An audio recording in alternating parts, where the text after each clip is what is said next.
So why would we be looking for stationary points? Well, we might be sketching a graph and want to know where it's going up and down and stuff. We might be optimizing something.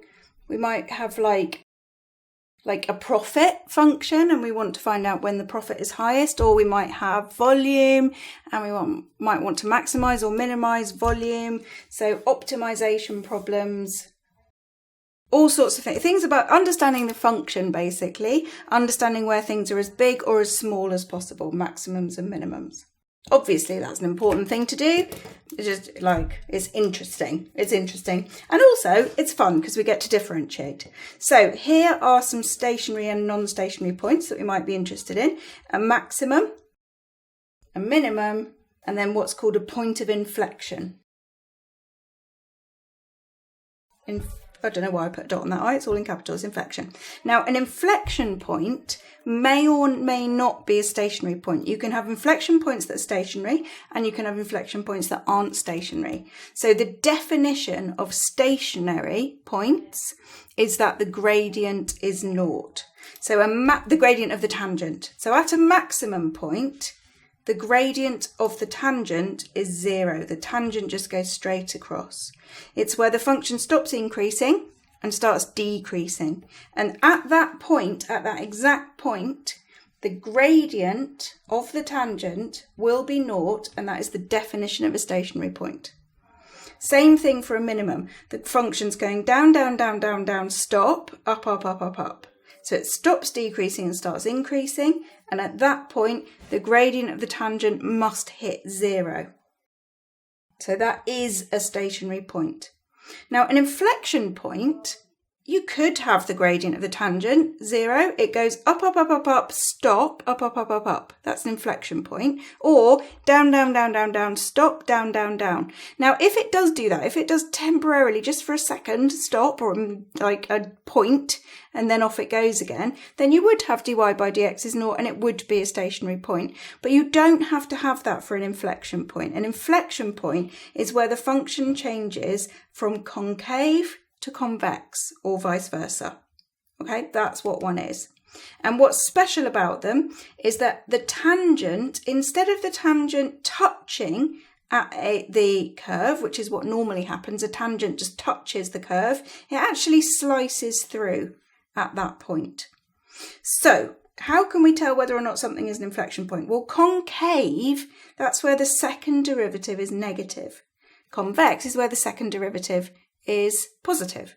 So what's happening here is the second derivative is changing from positive to negative, or negative to positive.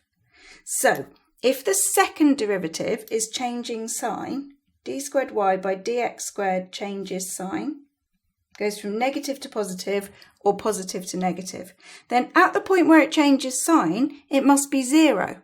It's going negative, negative, negative, naught, positive, positive, positive, or positive, positive, positive, naught, negative, negative, negative. And that's the second derivative. So the second derivative changes sign, either side of an inflection point. So what we're looking for is the second derivative is naught. Now, there are some things to be aware of here. One of them is that if the first derivative is naught, then there's a way to tell whether they've got a maximum or a minimum. So if you look at this max section, you can see that this whole section of curve up to about there is concave.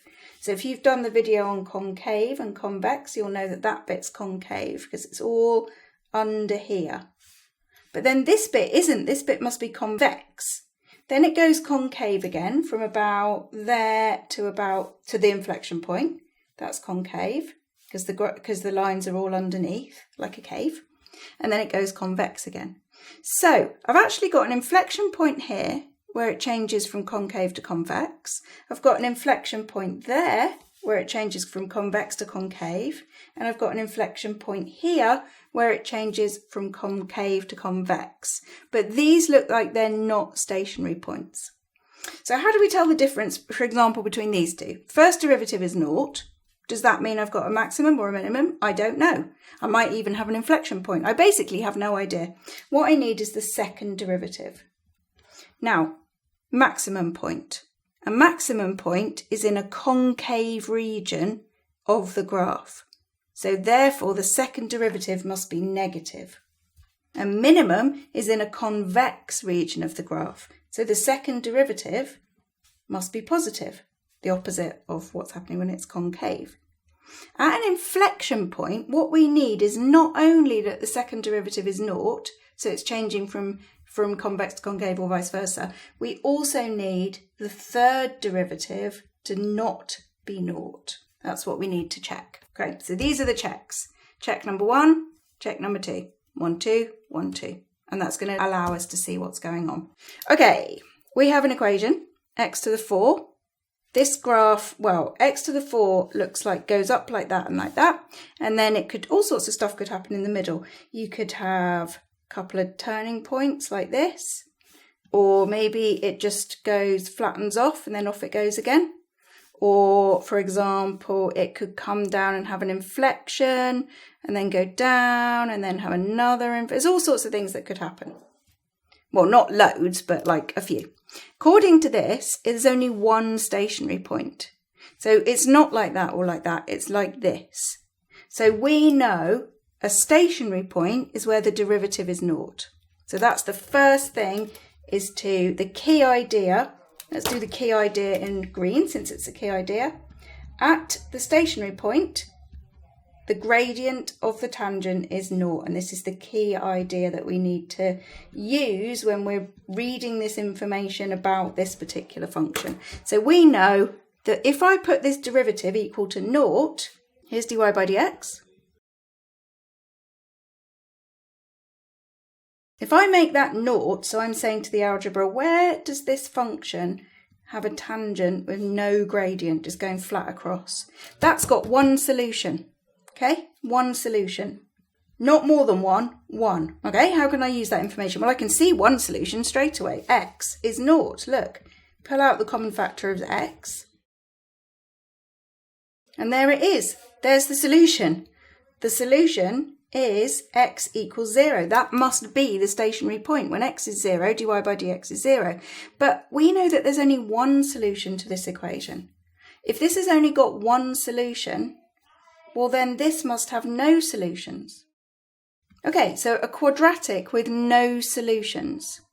What do we know about a quadratic with no solutions? We know that its discriminant is negative. Okay, so we can take that information.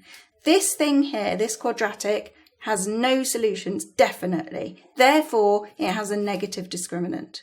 So what's A, B and C? B is 3k, A is 4, C is 2. So we know that B squared minus 4AC is less than 0. Otherwise, this would have some solutions, and then this would be 0 in more places than 1, and that means the original graph has got more than one stationary point, because a stationary point is where the derivative is naught. So what does that give us? 9k squared minus 16 is less than naught, and then we get k squared, wait, why isn't that 8 times 2, 4ac, 16 times 2 isn't 16, is it? No. 32. I was wondering why I didn't have 32, but I now have, so that's good. 32 over 9 as required. And I didn't know that that was going to happen. I didn't look at this and think, oh, I know how to answer that question. I've just let the information guide me with this key idea that a stationary point's where the derivative's naught. So let's put the derivative equal to naught and bear in mind that it's only got one solution. That's the piece of information I was given. And then it just all kind of dropped out. So you let the algebra, like a river really, take you forward, rather than forcing yourself to plan the entire thing out right from the beginning. Right, classify the stationary point. It might be a maximum, it might be a minimum, it might be an inflection point. Let's have a look. If we look at the second derivative, then we'll have a good idea. If the second derivative is negative, it's maximum. If the second derivative is positive, it's minimum. If the second derivative is naught, it might be an inflection point. We'll have to check the third derivative. So let's see what's going on. D squared y by dx squared, the second derivative. That is...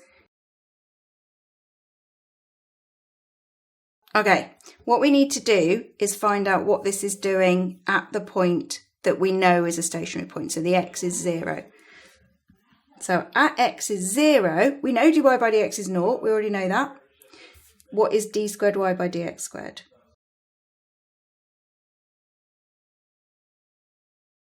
Two. 2 is positive. It's a minimum. Now, we knew that anyway because we know what x to the 4 looks like, but it's a good check. Okay, have we answered the question? Yes, we have. Sometimes you have to be careful and check whether or not we need to find the coordinate. If we need the coordinate, then we would need not only the x is naught, we would need the y coordinate as well. It's not difficult to find that. You just put the x coordinate in here. Okay, so overall conclusion, there's two conditions always. dy by dx equals naught when x is naught. That means it's a stationary point.